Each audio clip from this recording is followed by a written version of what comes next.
before skyscrapers scraped the sky, before written language existed, and even before the wheel was invented, humans were building cities. But here's the twist. Some of these early settlements weren't just homes, they were puzzles. With architecture that defies logic, burial sites that don't follow any known ritual, and sudden disappearances with zero explanation, these places whisper stories we still don't understand.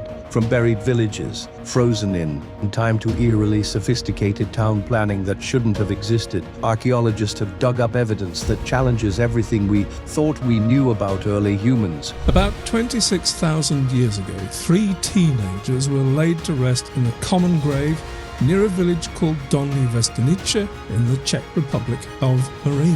Who were they? What did they know? And why did they vanish? Welcome to Mysteries of the Oldest Known Settlements. Let's dig in. The Dolní Věstonice, a triplet burial prehistoric mystery in the Ice Age. In the quiet hills of South Moravia, Czech Republic, lies Dolní Věstonice, once home to one of the most fascinating Ice Age communities known to archaeology. Dated to around 26,000 years ago, this Upper Paleolithic site belonged to the Gravettian culture and is famous for its art, clay figurines, and hunting tools. But none of its discoveries are quite as eerie or as debated as the Triplet Burial unearthed in 1986. In a grave pit beneath layers of loess and charcoal, archaeologists uncovered the intertwined skeletons of 3 young individuals. Initially thought to be 2 men flanking a woman, further DNA analysis flipped that assumption on its head. All 3 were teenage males, likely related, possibly brothers.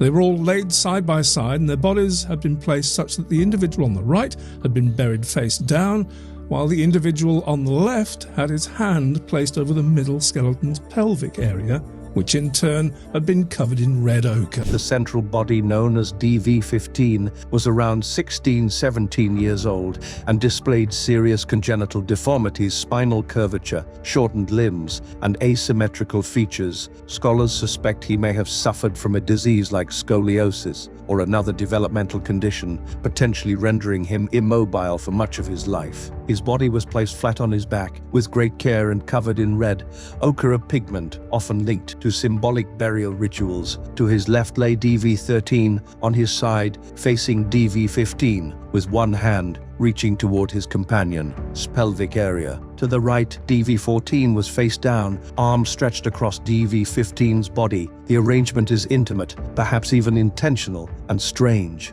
Artifacts found with the remains included ivory pendants, pierced wolf or fox teeth, and traces of a headdress or mask on D13. Red ochre was also scattered across the burial, especially near the heads and pelvic areas, hinting at ceremonial or symbolic meaning. When they did the DNA analysis establishing that this central figure was male, they also found out that the central body and the one on the right, the one that was laid face down on the right, they were actually brothers. But what makes this burial truly perplexing is what can't be easily explained. For one, a thick wooden stake had been driven through DV13's pelvis. Was this symbolic, punitive, protective, as some ancient cultures did to keep the dead from returning? No one knows. And the entire burial had been covered with burned spruce logs and brushwood, forming what may have been a primitive wooden shelter over the grave. The cause of death, that too, is unclear. None of the skeletons showed definite trauma. One theory is that DV15, being severely disabled, may have held a special status, either revered or reviled. Perhaps his death prompted a ritualized burial, with his brothers or ritual companions sacrificed or entombed with him. Another theory proposes a tragic event, an illness, an accident, or even an Ice Age execution gone ceremonially overboard. Ultimately, Dolní Věstonice's triple burial offers more questions than answers. Was this a mark of reverence, a prehistoric punishment, a display of social hierarchy, or belief in an afterlife? Whatever the case, the grave stands as one of the oldest and most enigmatic pieces of human history ever found. More than 2 decades of research haven't cracked the full story, but in this silent grave from a glacial past, something deeply human lingers. Grief, mystery, ritual, and the inexplicable pull of storytelling across millennia. Mystery in Mudbrick, the puzzle of Atalhike in central Turkey, lies a 9,000-year-old mystery baked into sun-dried mud. Atalhike, At first glance, it looks like an ancient mound, just another hill in the Anatolian plain. But under that dusty surface sits one of the world's earliest known cities, and one of its strangest, dating back to 7100 BC. Sebija, Hatalhuhu wasn't just ahead of its time, it was utterly unconventional. No streets, no palaces, no temples. Instead, it was a maze of flat-roofed mud, brick homes packed so tightly together that people had to walk across rooftops to get around. Entry was through the ceiling, ladders led down into the home, central room, think Flintstones meets minimalist bunker.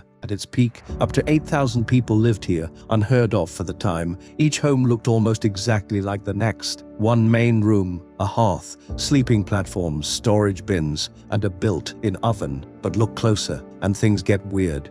People buried their dead beneath the floors, yes, under sleeping areas and platforms, sometimes in multiple layers. Some houses had up to 60 burials underneath, and not just burials, rituals. Some skulls were removed after burial, painted with ochre, and even plastered and reburied, possibly used in ancestor veneration. A few skulls were found alone, without bodies, suggesting symbolic significance. In a world without writing, bones were memory. The walls weren't bare either. Many were adorned with murals depicting leopards, vultures, bulls, and geometric patterns. One famous mural shows a double-peaked volcano, likely Mount Hassan, erupting behind a layout that resembles the city itself. Some scholars argue it could be the oldest map ever created.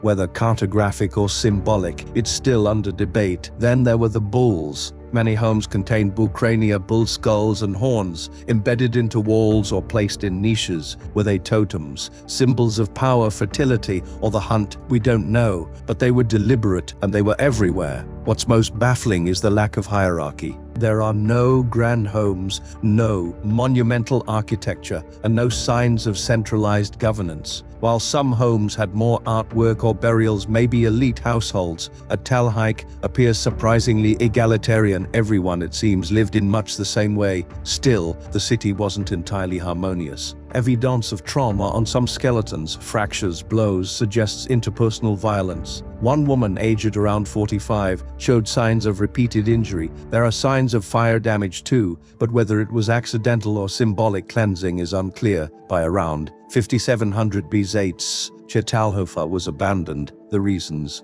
possibly changing climate, shifting trade routes, or just the social fatigue of living in such tight quarters. Whatever the cause, the people moved on, leaving behind walls that spoke in ochre and bone. Today, Atalhaik raises more questions than answers. How did thousands of people coexist in such dense, unstructured environments? Who led them, if anyone? How did religion, family, and memory function without temples or text? We often imagine civilization began with kings, roads, and conquests. Atalhaik reminds us it may have started with something quieter: communal life, shared rituals, and a roof you walked across to visit your neighbor. It's not just the oldest city, it's the strangest, and it's only just beginning to speak. Göbekli Tepe, a 12,000-year-old temple of mystery, hidden on a hilltop in southeastern Turkey. Göbekli Tepe is an astonishing Stone Age complex dating to around 9,600 BC. It predates Stonehenge by thousands of years,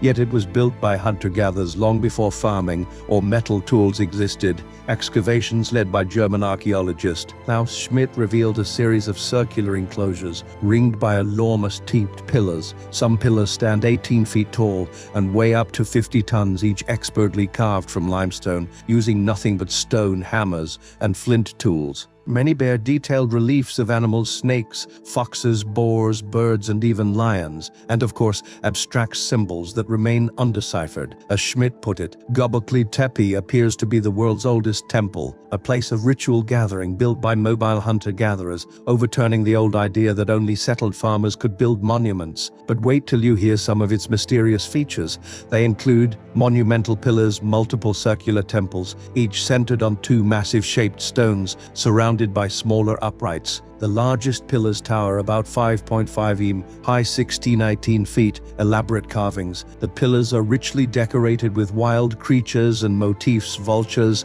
foxes, snakes, and abstract emblems. This animal iconography is unique for its age and has no obvious meaning. hunter-gatherer builders. No traces of farming have been found at the site. Soil analyses and animal bones show the people who built Göbekli Tepe were still nomadic foragers, not farmers. In fact, no domesticated plants or livestock bones have ever been recovered there. Computer studies suggest the enclosures follow precise geometric layouts. One analysis found the three main circles are laid out on an equilateral triangle, implying careful architectural planning. There's even evidence of a simple rainwater collection system to supply the temple courtyard. Up next, let's dive into some of the strangest burial rituals. Göbekli Tepe isn't just famous for its stones, it also yielded bizarre human remains. No ordinary tombs have been found, but archaeologists recovered dozens of skull fragments. Remarkably, some crania bear deep, intentional cuts and drill holes.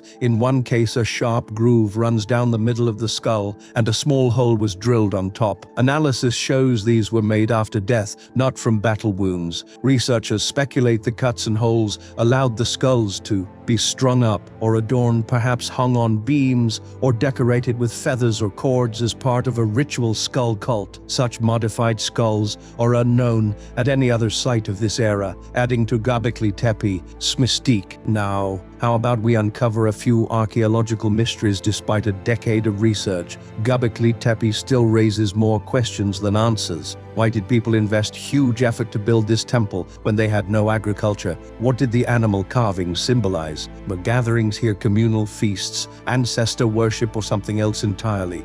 Why was the site deliberately backfilled and abandoned around 8000 BC? Some archaeologists suggest the pioneers may have buried the enclosures on purpose when they finished using them. And are there still more buried rooms waiting to be found? Archaeologists generally agree Göbekli Tepe was a ritual center, not an ordinary village, but debate continues over its precise function. As excavators note, this was clearly a special place for early Neolithic people. Ongoing digs with high-tech methods like underground scanning keep uncovering new details. In 2019, for example, researchers found a new enclosure building G filled with more carved pillars. In the end, Göbekli Tepe's true purpose may remain elusive. It stands as one of humanity's greatest archaeological enigmas, a stone-age temple full of symbolism whose meaning is lost in time. But each year, science peels back another layer of the mystery, bringing us closer to understanding how and why our ancestors built this extraordinary sanctuary. Scarabra, Europe's best preserved Neolithic village and its enduring mysteries. Tucked away on the windswept Orkney Islands of northern Scotland lies Scarabra, a Neolithic settlement that predates both the Egyptian pyramids and Stonehenge. Dating back to around 3200 BC, this village offers an unparalleled glimpse into prehistoric life, yet it continues to puzzle archaeologists with its sudden abandonment and unique features, a remarkable discovery. In 1850, a severe storm battered the Orkney coast, stripping away grass and earth to reveal the stone outlines of ancient dwellings. Local landowner William Watt initiated excavations, uncovering a series of interconnected stone houses. Subsequent digs revealed that Scarabra was inhabited for approximately 600 years before being mysteriously abandoned around 2500 BC. Ingenious architecture. The village comprises 8 well-preserved stone houses connected by covered passageways. Each dwelling features a central hearth, stone beds, and a distinctive stone dresser facing the entrance, suggesting a standardized interior layout. The use of stone for furniture and construction is attributed to the scarcity of timber on the Orkney Islands, compelling inhabitants to utilize available resources creatively. Advanced amenities. Remarkably, Scarabra boasted a rudimentary form of indoor plumbing. Some houses contained small chambers believed to have functioned as toilets connected to a primitive drainage system. This level of domestic sophistication indicates a community with advanced knowledge of sanitation and engineering for its time. A peaceful community. Artifacts recovered from the site, including tools, pottery, and jewelry, suggest that Scarabra was home to skilled artisans and farmers. The absence of weapons implies a relatively peaceful society focused on agriculture, craftsmanship, and communal living, the enigma of abandonment. Despite its advanced features, Scarabra was abruptly abandoned around 2500 BC. The reasons remain speculative. Some theories propose that environmental changes, such as coastal erosion or sandstorms, rendered the site uninhabitable. Others suggest that inhabitants migrated to more fertile areas as agricultural practices evolved. The lack of definitive evidence leaves the true cause of abandonment an enduring mystery, a window into prehistoric life. Today, Scarabra stands as Europe's most complete Neolithic village, offering invaluable insights into early human settlement, architecture, and community organization. Its preservation allows us to connect with a distant past, even as we continue to seek answers to the questions it poses. So, which of these mysteries fascinated you the most? Let me know in the comments. And if you enjoyed this video, don't forget to leave a like and subscribe if you haven't already. Thanks for watching.